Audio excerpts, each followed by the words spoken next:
Assalamualaikum warahmatullahi wabarakatuh. Salam sejahtera. Alhamdulillahillazi arsala rasulahu bil huda wa dinil haqq liyuzhirahu 'ala ad-din kullih wa kafa billahi shahida. Usalli wa sallim ala rasulihil karim wa ala alihi wa sahbihi ajma'in. Saudara Menteri Besar Amiruddin, Saudara Anthony Loke, Menteri Pengangkutan yang saya muliakan, Dr. Zulkifli, Naib Chancellor dan para pengajar dan anak-anak yang dikasihi sekalian di USIM dan tingkatan 6, ada PTE dan juga ada belia-belia. Kesempatan ini yang saya kira sebaiknya untuk kita adakan dialog. Selalunya kalau Menteri dalam Menteri datang, dia monolog. Dialog ini maknanya wacana. Wacana itu kalau mau hidup, dia harus segar, harus bebas, dengan tentunya akhlak dan budaya. Saya sekali kesempatan beberapa bulan ini memang jelajah hujung minggu di universiti-universiti tempatan untuk mendedahkan anak-anak pada dasar yang kami dipertanggungjawabkan, memberi pencerahan yang sewajarnya dan mendengar keluhan anak-anak muda. Tentunya dalam suasana bebas ini ada yang berikan banyak pandangan. Ada ahli Parlimen Pembangkang yang mengatakan saya tidak harus meneruskan acara seperti ini, harus kerja di pejabat saja. Saya ingat dia memang mewakili pemikiran tahun 40-an. Patutnya ruang ini ruang yang baik. Mana saya tahu masalah universiti, melainkan daripada dengar mereka. Ada universiti mengatakan tak cukup bas, ada yang katakan allowance tak cukup, ada yang mengatakan beberapa gym tiada facilities. Saya tidak fikir itu jadi masalah. Tapi yang saya tekankan selain daripada itu, kita ada tanggungjawab sebagai anak muda untuk berusaha melengkapkan tentunya ilmu, menghidupkan budaya iqra', membaca daripada ilmu, dan berusaha mencari menegak kebenaran, keadilan. Ayat yang dibacakan tadi bagi saya sangat tepat untuk mengangkat kesedaran anak muda, kerana titik tolaknya akan diceritakan kisah yang benar. Jadi dalam politik ini bukan bermakna boleh kita syarah ikut hawa nafsu amarah, menipu, memfitnah dan sebagainya. Sebab itu Quran itu menegaskan, nahnu, dia akan kuceritakan, nakhussu alaika naba'ahum bil haqq. Itu kebenaran. Apa dia kebenarannya? Ya, kebenaran fakta sejarah, kebenaran daripada sumber yang sah dan sahih. Ini maksud wacana. Dan dalam negara kita, kerana kebebasan itu dianggap suatu hak, kadang-kadang tidak disertai dengan keinginan menilai, membaca. Tradisi Islam itu luar biasa, kerana dalam semua perkara authenticity, maknanya kesahihan Quran itu pernah dipetikai, dan Quran menjawab bagaimana mencabar orang yang mempersoalkan untuk menzahirkan ayat yang boleh menyaingi. Tapi itu tentunya dialog dengan orang yang memang sudah sesat. Tetapi dalam tradisi hadis pun begitu. Ini Syekh minta maaf lah, anak-anak jangkau dalam bidang anak murid, yaitu kesahihan itu boleh disaal. Kalau orang tanya hadis ni rawi siapa, sahih atau tidak, sanadnya mana, itu dibolehkan. Untuk apa? Untuk menentukan bahawa tidak ada kekeliruan Israiliyat. Nah, kalau kita belajar itu, kemudian dalam hidup kita tak peduli apa dia sumbernya, ya, dan kita ikut-ikut walak tak tentu arah, ini jadi masalah di negara kita. Sebab itu saya berdepan dengan anak muda supaya menerima teguran. Ada yang benar, ada yang tidak tahu, ada yang harus saya perbaiki. Kerana seorang Perdana Menteri atau kerajaan tidak semesti tahu semua. Tidak akan semua jawapan dalam semua perkara. Tidak harus ada sifat bongkak dan takabur sehingga mengatakan tidak ada kekurangan dan kelemahan. Jadi kalau ada yang kita tidak tahu, kita cuba perbaiki sedaya upaya. Tanggungjawab saya pula di samping itu memberikan kerangka besar. Anak muda harus tahu kedudukan mereka, hak mereka. Tentu tanggungjawab mereka menimba ilmu, cemerlang. Universiti termasuk USIM di antara universiti yang menjadikan kecemerlangan itu itqan fil amal dalam semua bidang dan disiplin. Itu suatu yang diterima. Tetapi di samping itu dia adalah sebahagian dari masyarakat. Dia bukan gedung terpisah, bukan mercu yang dibina indah dan tersisih daripada masyarakat di luar. Sebab itu di beberapa dialog dengan mahasiswa saya ingatkan karya Miller dari University Harvard, mantan dekan, yang mempertikai maksud dan matlamat University Harvard itu sendiri. Tidak ada orang di dunia boleh pertikaikan kecemerlangan akademik, academic excellence University Harvard. Tetapi Miller pertikai bukan excellentnya, tetapi it is an institution which is soulless. Maknanya ada kecemerlangan ilmu tetapi tidak ada jiwa murni, hati nurani, keprihatinan tentang apa yang berlaku di luar. Dia bagi contoh, University Harvard ini di Boston, kelilingnya itu ada masalah kemiskinan ketara, tidak dipedulikan oleh kebanyakan mahasiswa. Ada kesenjangan di antara yang kaya dan miskin, bukan jadi masalah, kerana orang University Harvard itu harus cari jalan cemerlang, jadi profesional dan diterima dunia. Ada diskriminasi kaum, kulit hitam di ghettos, tidak menyentuh hati nurani mereka. Jadi kata Miller, ada kelemahan sistem pendidikan yang tidak mengetuk pintu hati untuk tahu dan insaf tentang masalah kemanusiaan di luar. Apa arti universiti tanpa nilai dan akhlak? Apa arti universiti tanpa kesedaran tentang permasalahan yang dihadapi? Ya. Sebab itu di universiti, professors atau naib chancellor atau beri ruang anak-anak tanya, kritik, tegur. Ada yang bertanya, minta saya boleh tak buat speaker's corner? Saya kata boleh. Apa yang nak halang? Yang halang, yang ada peraturan itu ada undang-undang. Kalau guna speaker's corner untuk mencaci orang, memfitnah orang, membawa kepalsuan, itu ada aturan. Tetapi harus ada kebebasan itu. Dan pimpinan mahasiswa tentunya boleh bertanya, apakah dasar ekonomi kita di landasan yang betul? Dan kita mula dengan beberapa fakta yang harus diterima. Ya, saya sudah jadi Perdana Menteri 7 bulan.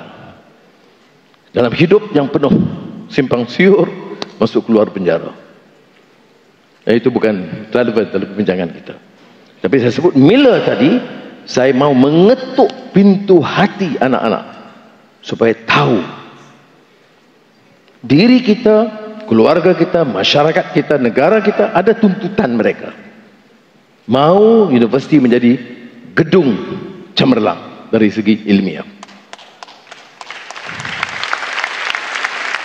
Tetapi mau juga anak-anak bangkit sebagai elemen sedar dalam masyarakat.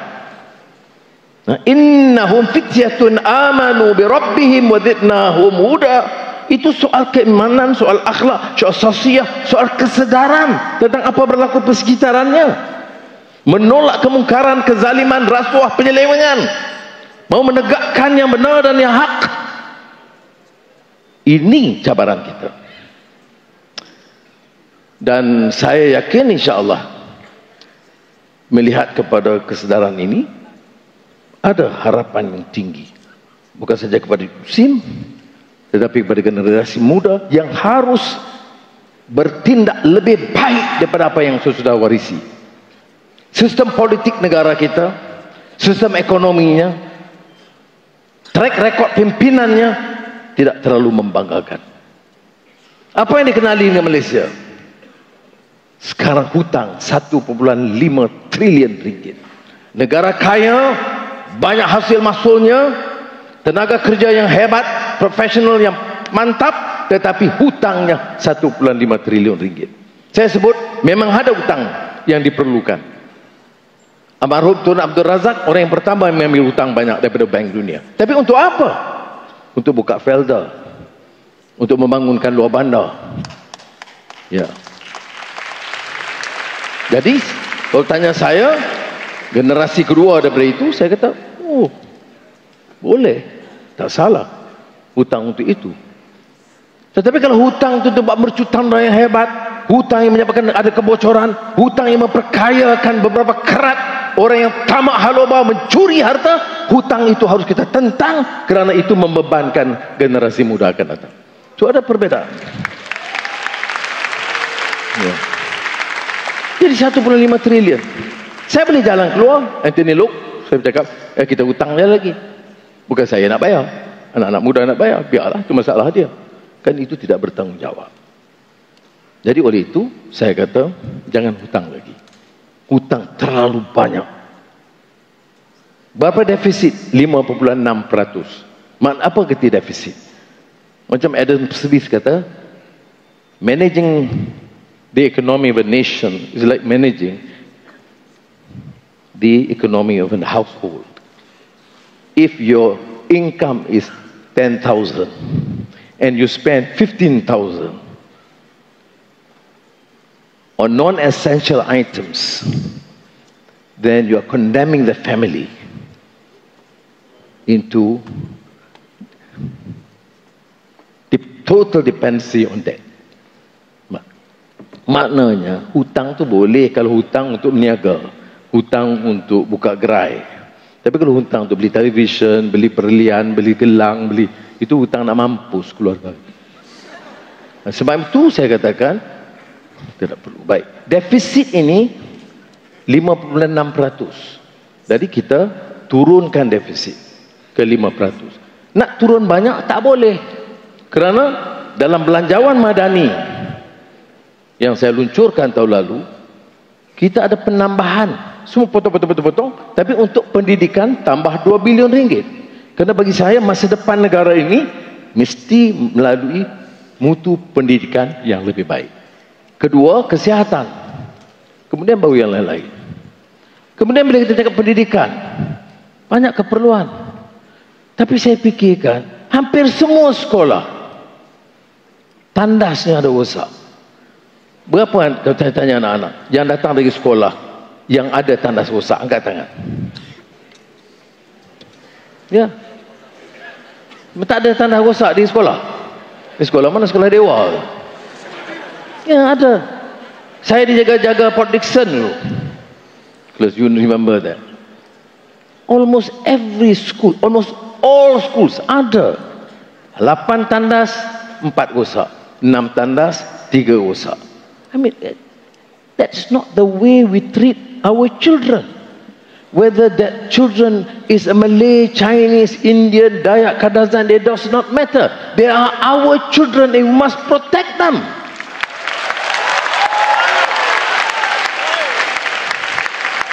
Minta maafkan sikit. Berapa belanjanya? 1,4 bilion. Nak repair perkara asas 1,4 bilion kena cari. Untuk klinik desa pun begitu. Jadi saya minta sesudah yang saya mula terang yang ini supaya orang faham. Sebab tu orang tanya, anu ni keras sangat, rasuah. Iyalah, saudara, negeri ini terkenal sebagai rasuah yang sistemik. I inherit a government known internationally as a corrupt nation. It is my duty to clean it up, and I will clean it up at all costs.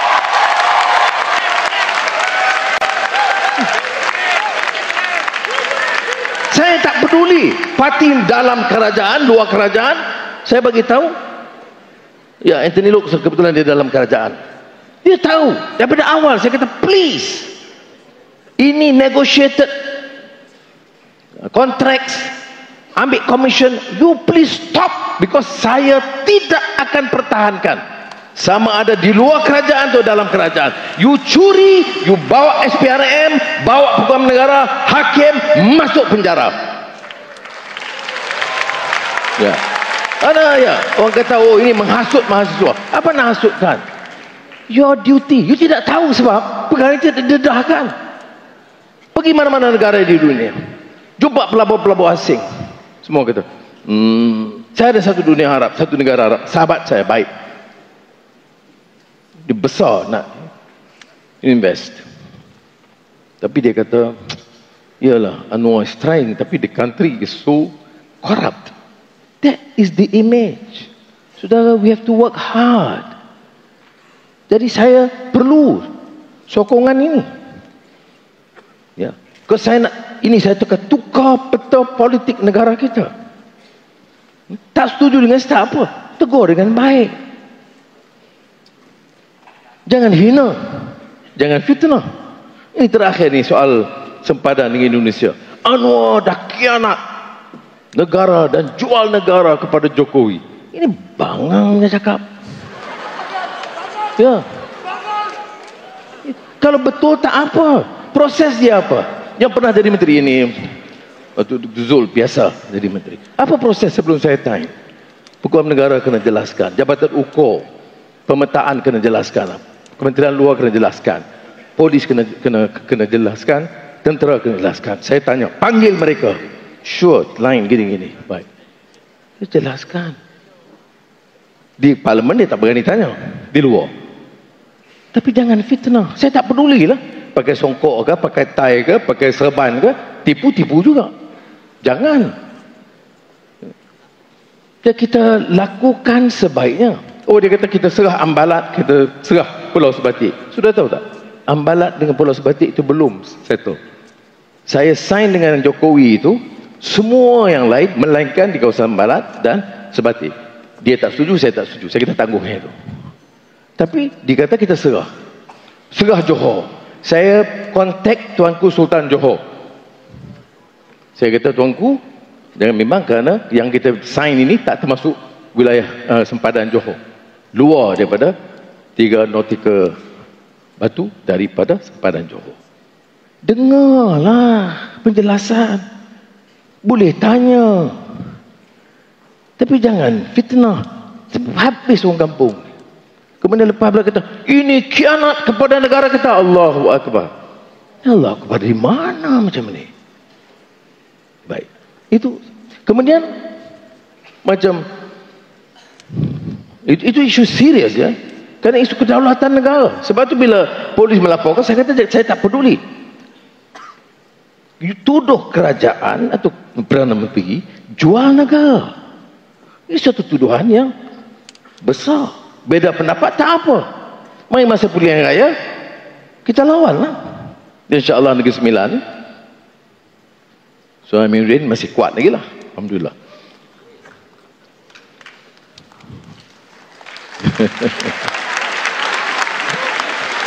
Baik.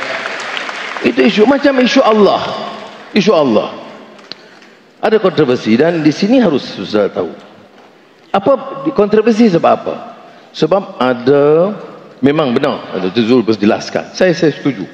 Sudah ada keputusan untuk rayu. Saya tengok. Saya panggil, tanya pegawai negara. Pegawai negara bagi pandangan. Jangan. Sebab kalau kalah lagi, dan dia jangka kalah, bukan masalah Allah. Allah di Semenanjung tak terlibat. Ini masalah peraturan Kementerian Dalam Negeri dulu yang mengesahkan boleh import ya, bahan-bahan untuk kegunaan bukan Islam di Sarawak dengan menggunakan Allah. Ini saya kata rayulah di mahkamah. Dia pandangan dia tak boleh. Saya kata betul tak boleh. Dulu dah keputusan nak rayu, kalah. Saya kata pasal nak kalah? Sebab ada peraturan di Kementerian Dalam Negeri yang membolehkan. Jadi hakim dia ikut peraturan tu. Tetapi tidak menjejaskan kedudukan Allah di Semenanjung. Tapi dia kata, is opening up the floodgates. Okey, jadi saya kata, nak buat apa? Dia kata, kalau dia Dia kata jangan rayu, tapi kekal keputusan Allah seperti mana keputusan Gajah-Gajah Melayu, iaitu Allah hanya digunakan untuk umat Islam di Semenanjung Tanah Melayu dan kelonggaran diberikan di Sabah dan Sarawak. Setakat itu keputusan lama. Baik. Islam agama persekutuan.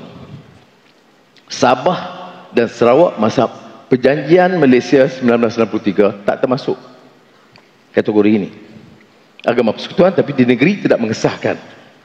Sabah kemudian yang mengesahkan, Sarawak tidak mengesahkan. Jadi saya mengambil pendekatan, minta menghadap Tuanku Yang Pertuan Agong. Saya kata tak boleh macam ni, kena selesai juga. Dia cadang macam mana Perdana Menteri? Saya kata, saya akan bincang dengan Kebahagiaan Yang Mulia Sultan Selangor yang pengurusi MKI, Ahli Kemajuan Islam, akan usulkan beberapa pindaan, memperkemaskan supaya tidak boleh dicabar lagi di mahkamah. Keputusan Gajah-Gajah Melayu diperkukuh supaya tidak boleh lagi dicabar di mahkamah. Ya. Jadi ini keputusan dia dan Sultan Selangor berkenan. Baik, kita akan tengok apa dia nak perkemaskan, nak batalkan arahan Kementerian Dalam Negeri yang dulu. Maknanya kekal keputusan tak seperti mana yang diputuskan oleh Raja-Raja Melayu. Tak apalah nak beda pendapat, tapi janganlah kata saya jual agama. Janganlah katakan saya ini sudah liberal dan sekular seperti dalam kempen.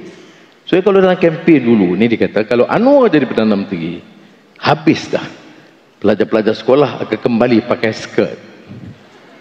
Ni saudara yang tahu sejarah, yang mula perkenalkan pakaian baju Melayu di sekolah kebangsaan tu masa Anwar Ibrahim jadi Menteri Pendidikan. Ya. Jadi tak payahlah sampai teruk-teruk sangat. Ya. Boleh tegur. Sebab tu saya kata saudara kena seperti mana sempadan negara, seperti kemiskinan, cek fakta. Semalam kita umumkan akhir Irfan dah tak sabar. Kita naikkan kadar elektrik. Saya tengok dalam TikTok. Anwar ni memang penipu, pembohong, naik membebankan rakyat. Saudara, yang naik 1%, yang paling kaya, yang kamu lihat di juru cakap orang paling kaya ni apa bahal ni? Untuk 99% rakyat tak naik. Walaupun keputusan tahun lalu kerajaan dulu keputusannya terpaksa naikkan. Saya faham kerana kerajaan tak mampu bagi subsidi begitu tinggi. Jadi kita keputusan. Tapi bila sampai kepada kita, saya kata tak boleh lah. Manalah saya nak letak. Kalau saya pergi ke kampung, elektrik naik. Jadi kita putuskan top 1% yang pakai 1,500 kilowatt itu kena.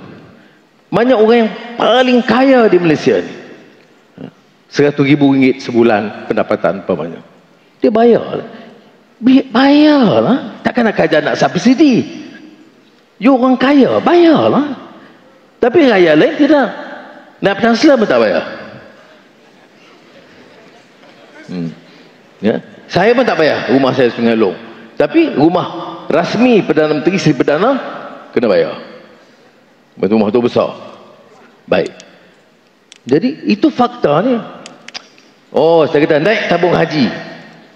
Saya kata betul. Tabung haji bagi subsidi kepada semua yang pergi haji. Tapi kita kata yang paling kaya tak payah. Gaji RM100,000 sebulan. Sebab apa kita nak bagi subsidi? Bayarlah. Pergilah haji mabruran, wa sa'i mashkuran, wa amalan salihan, wa tijaratan lan tabur. Bayar. Mudah-mudahan dapat mabrur. Tapi yang kempen Anwar dah naik kadar haji bagi orang berjemaah haji. Tak betul. Yang lain tak naik. Yang naik untuk yang paling kaya. Ini saya nak bagi contoh mengapa saya rayu anak-anak muda boleh sokong, boleh tolak, boleh kritik, boleh soal, tapi jangan fitnah atas nama kebebasan.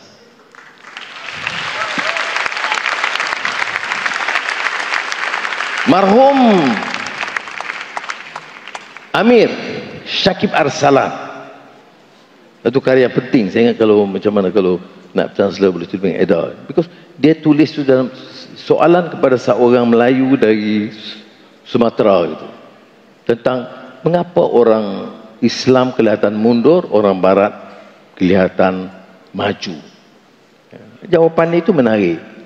Maknanya masalah dalaman Islam itu sendiri untuk mengangkat ilmunya, disiplinnya, akhlaknya, syakhsiyahnya, kefahamannya dan ruh perjuangan dia. Dan tahun 80-an marhum Ismail Faruqi, pengasas Ma'had al-Fikr International Institute Islamic Thought, menulis tentang the malaise of the ummah. Malaise of the ummah ni maknanya kekacauan, kegalauan, kekeliruan, permasalahan ummah. Apa dia?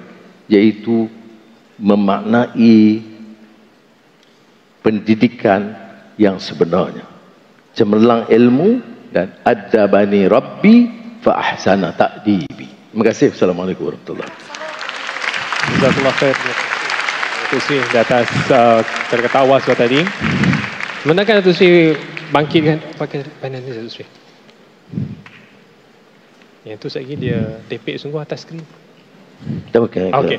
Baik, Datuk Sri bantahkan Datuk Sri bangkitkan beberapa penulisan. Saya juga nak bangkitkan satu lagi. Ini merupakan buku yang saya terima daripada Datuk Sri ketika perjumpaan di Ibu Pejabat PKR sekitar 10 tahun yang lalu. Fazlur Rahman. Ini merupakan terjemahan daripada karya asalnya, iaitu Revival and Reform in Islam. Satu bahagian yang menarik untuk kalau boleh Datuk Seri berikan komentar, kerana dalam ini bukan sahaja dibicarakan bahawa Islam sudah berubah menjadi suatu sistem pemerintahan yang bukan untuk menegakkan agama, sebaliknya pemerintah menggunakan Islam untuk mengekalkan kuasa. Tapi itu bukan yang saya nak minta komen. Sebaliknya ada satu petikan di sini apabila nyatakan bahawa pendirian menurut sifatnya menjelaskan sikap sebahagian besar masyarakat yang melalui logik dalamannya harus mengelakkan diri dari bersikap ekstrim dengan berpegang kepada sesuatu yang praktikal dan boleh dipraktikan, juga sering mengelak daripada keputusan berbentuk teori mengenai berbagai pertentangan yang berlaku demi kepentingan kata sepakat yang praktikal. Ataupun kata lain, inilah soal silence majority. Apabila kebobrokan berlaku dalam masyarakat bukanlah kerana begitu besarnya mereka yang membuat kemaksiatan, tapi sebaliknya ramai orang yang terlalu senyap. Nah, saya cerminkan itu dengan realiti mahasiswa hari ini. Baru saya jumpa dengan beberapa orang menyatakan bahawa mahasiswa yang berani bertanya ni ramai, tetapi lebih ramai yang memilih untuk berdiam diri dan mungkin tidak keluar mengundi untuk menyatakan syahadah mereka. Adakah harus dibiarkan dan bagaimana kita berdepan dengan perkara ini? Baik, pertama kita kenal siapa Fazlur Rahman. Fazlur Rahman itu sarjana Muslim cendekiawan terkenal dari Pakistan. Ada sedikit kontroversi tentang tafsiran dia. Kemudian dia menjadi profesor di University Chicago. Karya yang penting ialah Islam and Modernity dan 4 themes in the Quran tentang bagaimana Islam melihat wanita, kemiskinan, kezaliman. Ada the 4 themes untuk Quran. Dan dia mewakili sosok yang menggesa, mengasak ke satu pembahasan pemikiran lebih mendalam. Sebab pengalaman dia katanya di Pakistan itu kejumudan sikap konservatif atau ultra konservatif itu menguasai suasana. Jadi tidak memungkinkan satu perbincangan yang segar, wacana segar. Jadi di antara yang disebut tadi ialah isu bagaimana kita harus mengangkat kesedaran itu. Ya. Walaupun saya harus qualify sebab Fazlur Rahman itu ada beberapa penafsiran dia itu yang agak controversial. Saya tidak mendukung itu. Tapi umumnya karya-karya itu memang mengajak masyarakat kembali kepada Islam dan khitah perjuangan yang benar, tetapi melalui suatu perbincangan yang lebih terbuka, mengajak anak-anak lebih berani menyoal, mencari kebenaran sebelum terlalu terikat dengan ketaksubannya, sama ada kepada parti atau kepada guru tertentu, sehingga tidak boleh memberi ruang, membuka minda memikir. Itu essentially the theory of Fazlur Rahman, the Modernist School from the University of Chicago. Tapi two great works there itu Islam and Modernity and 4 themes of the Quran. Baik, jazakallah khair. Terima kasih Datuk Seri.